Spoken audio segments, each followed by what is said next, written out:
Saya Vivi Mulia Putri akan menjelaskan struktur jembatan. Pertama-tama kita harus mengetahui apa itu jembatan. Nah, apa itu struktur jembatan?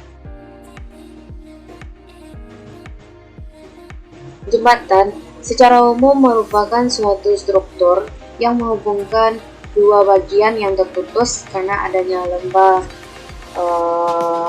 danau, saluran air, sungai, dan lain-lain.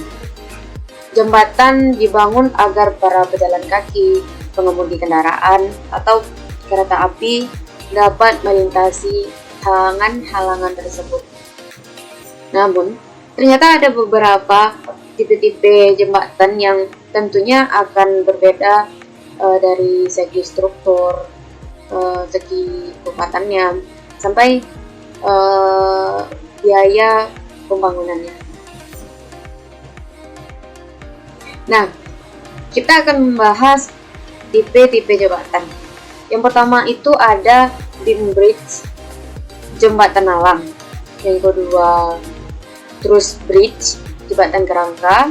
Yang ketiga itu ada jembatan lengkung atau arch bridge. Yang keempat itu ada cable stayed bridge, jembatan kabel penahan. Yang kelima yaitu suspensi bridge, jembatan gantung. Nah, seperti ini ya, jembatan beam bridge. Jembatan alang merupakan struktur jembatan yang sangat sederhana, hanya berupa ruas jalan horizontal yang ditopang dengan tiang vertikal untuk memperkokohnya. Umumnya jembatan tipe ini hanya untuk menghubungkan dua jalan yang berjarak dekat, lumayan dekat. Biasanya itu tidak melebihi dari 70 meter karena kekhawatiran semakin panjang jembatan maka semakin lemah juga bebannya. Yaitu kita akan bahas jembatan kerangka. Jembatan kerangka ini gambarnya ya. Jembatan kerangka atau truss bridge salah satu jenis jembatan yang tertua. Truss bridge dibangun dengan menyusun tiang-tiang jembatan membentuk kisi-kisi. Dengan begitu, setiap tiang mampu saling menampung berat jembatan sehingga beban-beban tidak terkumpul pada satu titik.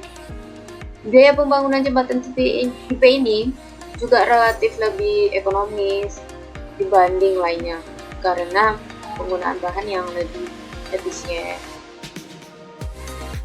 Selanjutnya yaitu arch bridge, jembatan lengkung. Ini jembatan lengkung ya, seperti namanya arch yang juga berarti lengkungan.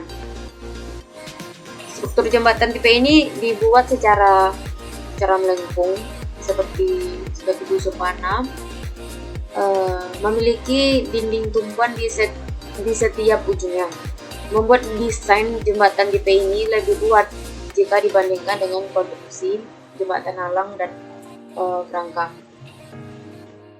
Setelah itu jembatan kabel penahan, kabel stayed bridge. Konstruksi jembatan tipe ini memanfaatkan kabel yang ditumpukan pada tower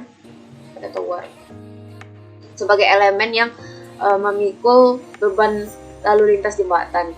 Tipe jembatan ini memiliki titik pusat massa yang posisinya relatif lebih rendah, menjadikan jembatan kabel penahan sebagai tipe jembatan yang cocok digunakan di daerah yang beresiko gempa seperti di daerah Sumatera Barat ya.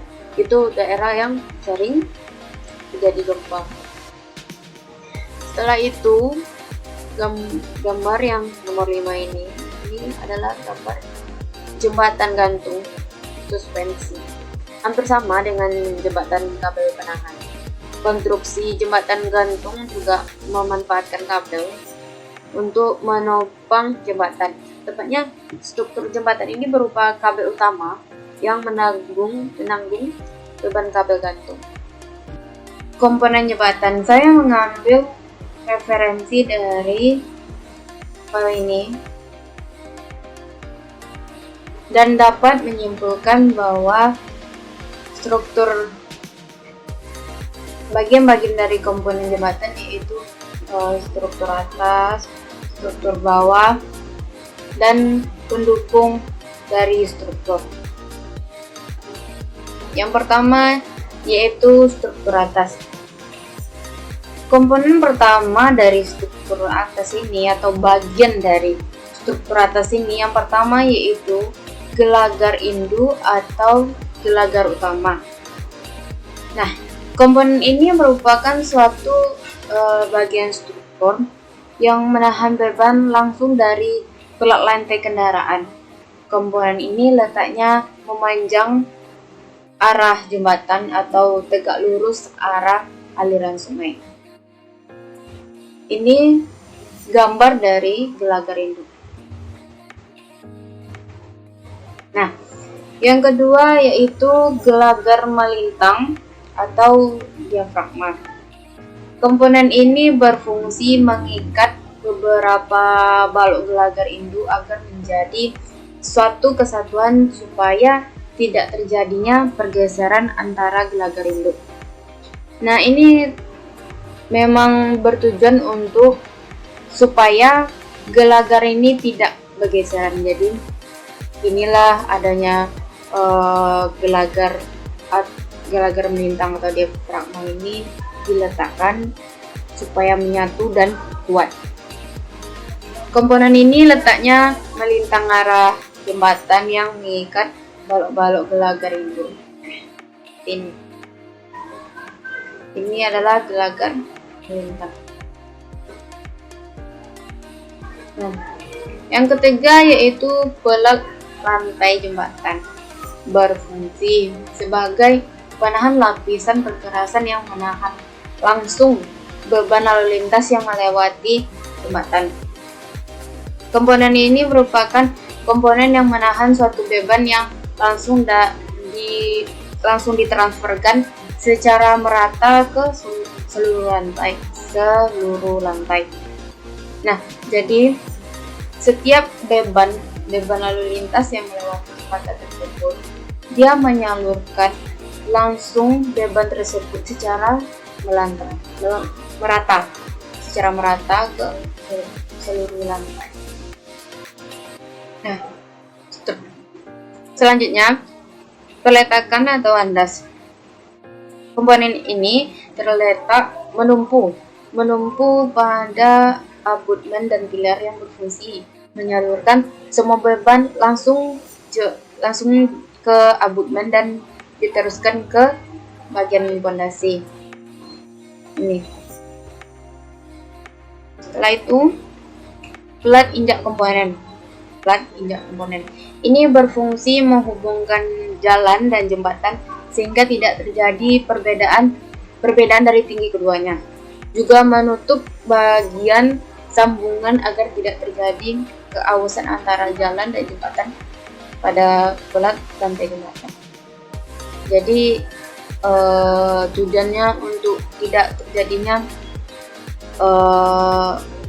tumpang, salah satu terlalu tinggi dan salah satu terlalu rendah. Jadi menghubungkan tersebut, jalan dan jalan tersebut.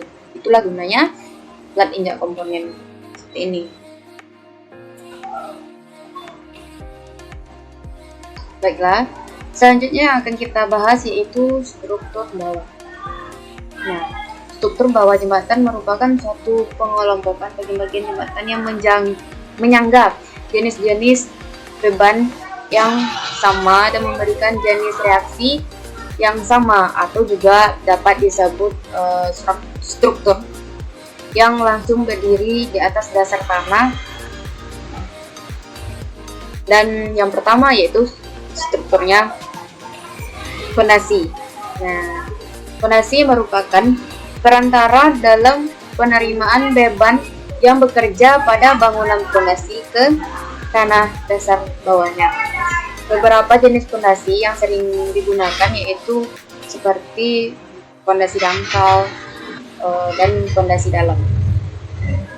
Sekilas mengenai pondasi dangkal itu digunakan bisa lapisan tanah pendukung yang keras itu terletak pada kedalaman maksimum 12 meter di bawah pondasi,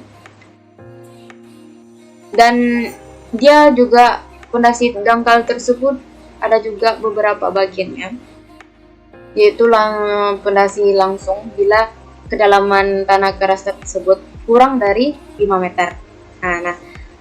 Yang pondasi sumuran bila kedalaman tanah keras antara 5 sampai 12 meter.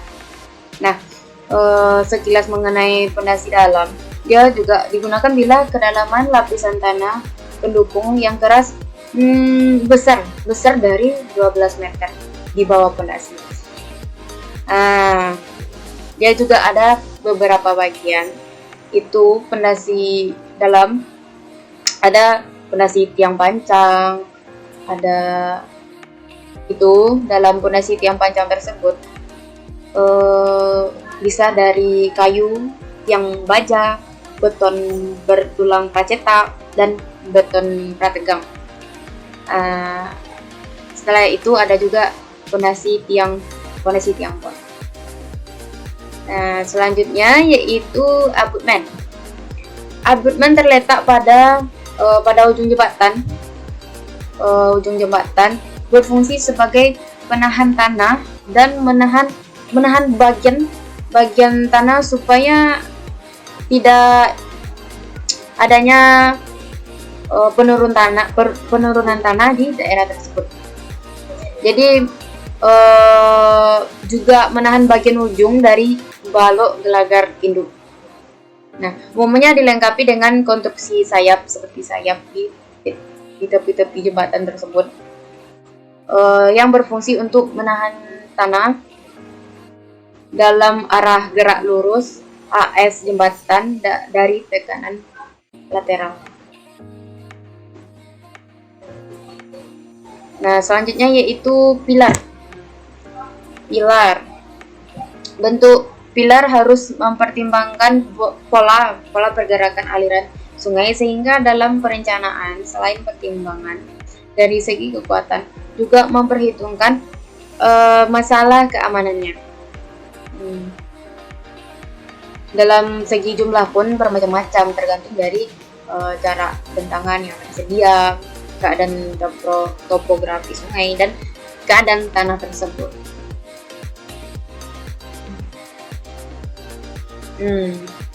Selanjutnya yaitu pendukung struktur. Pendukung struktur ini sebagai yang pertama itu bangunan pelengkap penahan jembatan. Maksudnya di sini adalah bangunan yang merupakan pelengkap dari konstruksi jembatan. Fungsinya untuk pengamanan terhadap struktur jembatan secara keseluruhan dan keamanan terhadap si pemakai jalan. Itu macam-macam bangunan pelengkap, yaitu ada di bawahnya saluran drainase. Berfungsi untuk sebagai saluran pembuangan air hujan di atas jembatan, terletak di kanan kiri abutmen dan sisi kanan kiri perkerasan jembatan.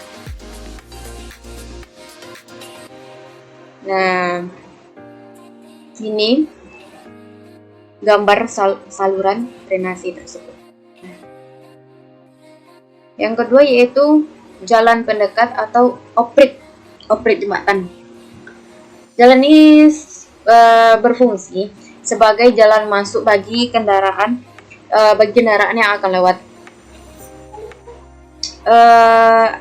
Agar terasa aman, dibentuklah jalan pendekat ini, oprit jembatan. Itu biasanya terletak di kedua ujung jembatan. Seperti ini gambarnya.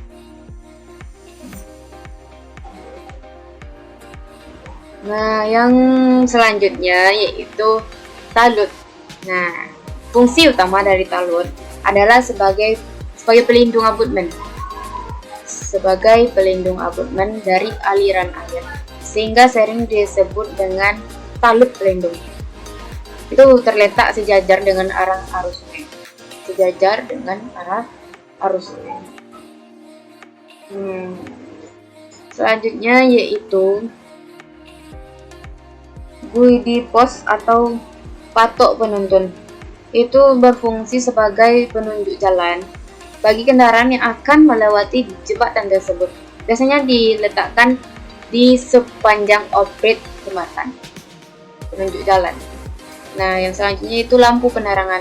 Lampu penerangan ini berfungsi untuk penerangan di daerah jembatan pada malam hari dan juga berfungsi sebagai estetika dari jembatan tersebut.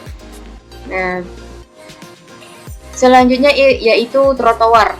Nah, trotoar di sini berfungsi untuk melayani pejalan kaki sehingga memberikan rasa aman bagi para pejalan kaki maupun pengguna jalan yang lain. Nah, ini contohnya.